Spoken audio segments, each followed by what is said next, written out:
ध्येय निश्चित करून त्याच्या पूर्तीसाठी झपटल्यासारखं काम करणारे अनेक नेते महाराष्ट्राने पाहिले आहेत. सामान्य शेतकरी कुटुंबात जन्मलेल्या पतंगराव कदम हे अशा नेत्यांपैकीच एक.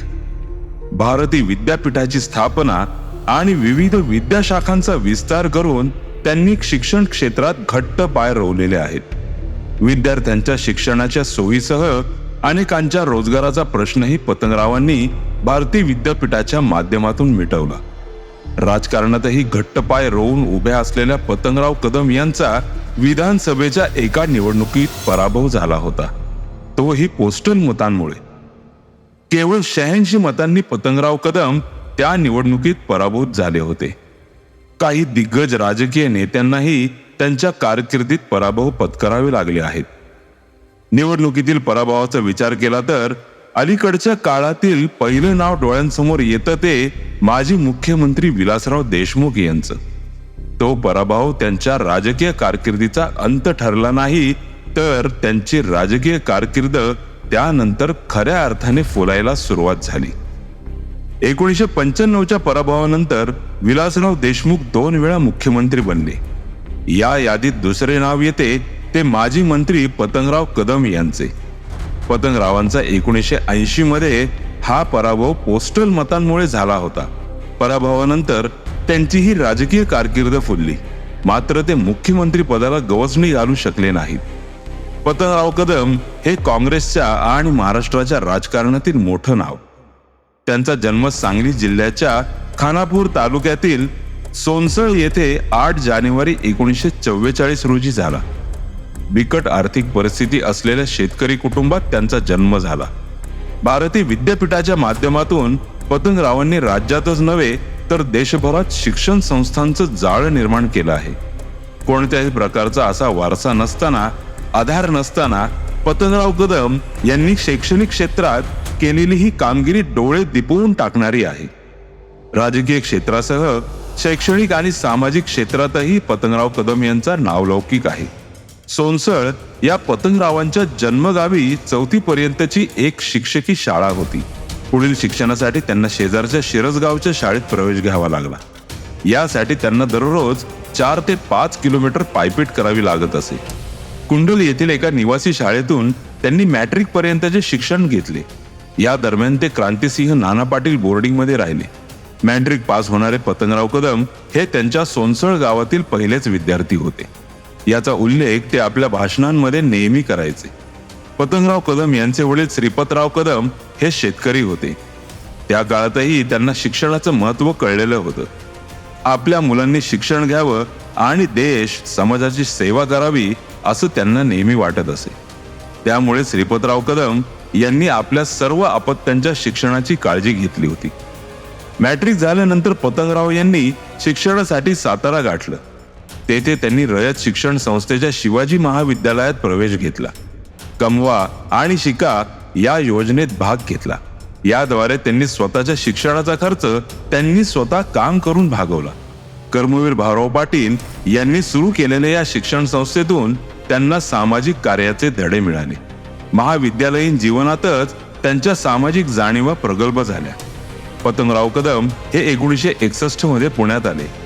तेथे त्यांनी 1 वर्षाचा पदविका अभ्यास पूर्ण करून रयत शिक्षण संस्थेच्या एका माध्यमिक शाळेत अर्धवेळ शिक्षक म्हणून काम केलं. त्याचसोबत त्यांनी पुणे महाविद्यापीठातून पदव्युत्तर पदवी मिळवली.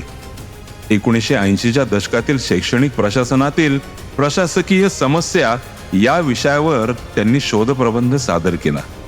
त्यासाठी त्यांना पुणे विद्यापीठाची PhD मिळाली. त्यानंतर त्यांनी दूध संस्था, सूतगिरणी, साखर कारखाने आणि बँकेचीही उभारणी केली. 10 दिशांना चर्चा होईल अशी एक शिक्षण संस्था मला सुरू करायची आहे, असं अर्धवेळ शिक्षक म्हणून काम करत असताना पतंगराव कदम नेहमी म्हणत असे. केवळ अशक्य असं वाटणाऱ्या या स्वप्नाची पूर्ती पतंगरावांनी नंतर केली, ती त्यांच्यातील अफाट क्षमतेमुळे. पतंगरावांचा स्वभाव रांगडा होता. काम करण्याची शैली बिनधास्त होती. मन निर्मळ होतं. निवडणूक जिंकणं आणि कोणतं तरी मोठं पद मिळवणं अशी आजच्या राजकारणातील यशाची व्याख्या रूढ झाली आहे. काही वर्षांपासून अशी व्याख्या केली जाऊ लागली आहे. थोडंसं मागं वळून पाहिलं तर ही व्याख्या राजकीय नेत्यांसाठी गौण होती. समाजासाठी रचनात्मक काम करणं, शाश्वत विकासाची कामं करणं असं ध्येय उराशी बाळगून नेते राजकारणात प्रवेश करत असत. अशा नेत्यांची लांब लचक यादी तयार होऊ शकते. सामान्य कुटुंबात जन्मलेल्या आणि नंतर राजकीय, सामाजिक, शैक्षणिक क्षेत्रात आपल्या कर्तृत्वाची पताका फडकवणाऱ्या पतंगराव कदम यांचा या यादीत नक्कीच समावेश होतो. पश्चिम महाराष्ट्राचे लोकनेते अशी पतंगराव कदम यांची ओळख होती. ते 40 पेक्षा अधिक वर्ष राजकारणात सक्रिय होते. सांगली जिल्ह्यात त्या काळात माजी मुख्यमंत्री वसंतदादा पाटील यांच्या नेतृत्वाखाली काँग्रेस भक्कम होती. सांगली जिल्ह्यातच नव्हे तर राज्याच्या राजकारणातही वसंतदादांचा दबदबा होता. अशा काळात पतंगराव कदम यांनी राजकारणात पाऊल ठेवलं. त्यांच्या नेतृत्वानं सर्वांनाच भुरळ घातली होती. 1980 ची निवडणूक त्यांनी अपक्ष म्हणून लढवली होती. पतंगराव कदम यांचा 1980च्या निवडणुकीत अवघ्या 86 पोस्टल मतांनी पराभव झाला होता. विलासरावांच्या पराभवाचा जितका गवगवा झाला होता तितका पतंगरावांच्या पराभवाचा झाला नव्हता. सांगली जिल्ह्यातील पलूस कडेगाव हा पतंगरावांचा मतदारसंघ. या मतदारसंघाचं नाव 2009च्या आधी भिलवडी वांगी असं होतं. 1985 ते 1995 पर्यंत पतंगराव या मतदारसंघातून विजयी झाले. संपतराव देशमुख यांच्या निधनानंतर झालेल्या पोटनिवडणुकीचा अपवाद सोडला तर पुढे 2014 पर्यंत या मतदारसंघातून पतंगराव विजयी झाले होते. पतंगराव कदम हे विधानसभेच्या निवडणुकीत 6 वेळा विजयी झाले होते. 1980 ला मात्र पोस्टल मतांमुळे त्यांचा पराभव झाला होता.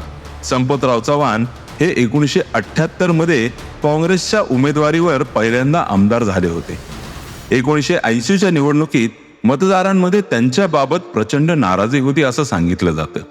या निवडणुकीत चव्हाण यांच्यासमोर पतंगराव कदम यांनी आव्हान उभं केलं होतं. पतंगराव अपक्ष म्हणून निवडणुकीच्या रिंगणात उतरले होते. काम करण्याची धडाकेबाज शैली आणि रांगड्या स्वभावामुळे ते लोकप्रिय झाले होते. त्यामुळे चव्हाण यांच्यासाठी ही निवडणूक सोपी नव्हती. चव्हाण यांच्या विरोधात लोकांना पतंगरावांच्या रूपाने सक्षम पर्याय उपलब्ध झालेला होता. त्यामुळे त्यांचा विजय निश्चित मानला जात होता. चव्हाण यांनी 1978च्या निवडणुकीत कुंडल येथील GD बापू लाड यांचा पराभव केला होता. त्यामुळे आणि नव्या उमेदवाराला ताकद देण्याच्या हेतूने GD बापू यांनी पतंगरावांना पाठिंबा दिला होता. सर्व शक्ती पतंगरावांच्या पाठीमागे उभी केली होती. त्यावेळी काँग्रेसला पर्याय नव्हता. काँग्रेस पक्ष तळागाळात रुजलेला होता. त्यामुळे निवडणूक अटीतटीची झाली. असं असलं तरी पतंगरावांचा विजय होणार याबाबत कार्यकर्त्यांना शंका नव्हती. निवडणूक जास्तच अटीतटीची झाली. सर्व फेऱ्यांमध्ये दोन्ही उमेदवार बरोबरीने चालत होते. शेवटच्या फेरीतही दोघांना बरोबरीनेच मतदान झालं. पतंगराव केवळ काही मतांनी पुढे होते. टपालाद्वारे आलेल्या मतांची मोजणी शिल्लक होती. सगळ्या पेट्यांची मतमोजणी पूर्ण झाल्यानंतर टपाली मतांची मोजणी सुरू झाली. टपालाद्वारे आलेली बहुतांश मतं चव्हाण यांच्या पारड्यात पडली. त्यामुळे पतंगराव कदम यांचा अवघ्या 86 मतांनी पराभव झाला. टपाली मतांची माहिती त्यांच्या कार्यकर्त्यांना नव्हती. त्यामुळे त्यांची यंत्रणा त्या मतदारांपर्यंत पोहोचलेलीच नव्हती. या निवडणुकीत समाजवादी काँग्रेसचे शाहीर शंकरराव निकम हेही उमेदवार होते. निकम यांनी प्रतिसरकार चळवळीचं प्रचार मंत्री म्हणून कामगिरी बजावली होती. या मतदारसंघातील घाटावरच्या भागात पतंगराव लोकप्रिय होते आणि त्याच भागातील अधिक मतं निकम यांना मिळाली होती असं सांगितलं जातं. निकम यांना या निवडणुकीत 4836 मतं मिळाली होती. निकम उमेदवार नसते तर पतंगराव 1980 मध्येच आमदार झाले असते. हा पराभव पतंगरावांच्या राजकीय कारकिर्दीला ब्रेक लावू शकला नाही. उलट त्यानंतर त्यांची कारकीर्द फुलत गेली. 1990 मध्ये त्यांना राज्याचं शिक्षण मंत्री पद मिळालं. सुधाकरराव नाईक, शरद पवार, विलासराव देशमुख, सुशीलकुमार शिंदे, अशोक चव्हाण, पृथ्वीराज चव्हाण या मुख्यमंत्र्यांच्या मंत्रिमंडळात त्यांचे स्थान पक्के राहिले. त्यांनी महत्वाची खाती सांभाळली. विकासाच्या दृष्टीने दूरगामी परिणाम करणारे निर्णय घेतले गेले. मुख्यमंत्री पदाची त्यांची इच्छा लपून राहिलेली नव्हती. मात्र मुख्यमंत्री पदानं त्यांना सतत हुलकावणीच दिली. पतंगराव हे अखेरपर्यंत काँग्रेसशी एकनिष्ठ राहिले. असं सांगितलं जातं की प्रत्येक वेळी ज्येष्ठ नेते म्हणून मुख्यमंत्री पदासाठी त्यांचं नाव चर्चेत यायचं. त्यांचे सर्वांशी चांगले संबंध होते, मात्र त्यांचा गट नव्हता. त्यांनी कधीही लॉबिंग केलं नाही. पक्षश्रेष्ठींवर त्यांचा मोठा विश्वास होता, त्यामुळे आपल्याला संधी मिळेल असे त्यांना वाटत असे. पतंगराव स्पष्ट वक्ते होते, दिलदार होते. एखादे काम घेऊन त्यांच्याकडे कोणी गेले तर त्याला ते शक्य तितकी मदत करायचे. भारतीय विद्यापीठाचा वटवृक्ष झालेला आज आपल्याला दिसून येतो. त्याची सुरुवात पुण्याच्या सदाशिव पेठेतील एका 10 बाय 10च्या खोलीत केली होती, असं पतंगराव सांगत असत. अशा या लोकनेत्याचं 9 मार्च 2018 रोजी मुंबई येथे निधन झालं.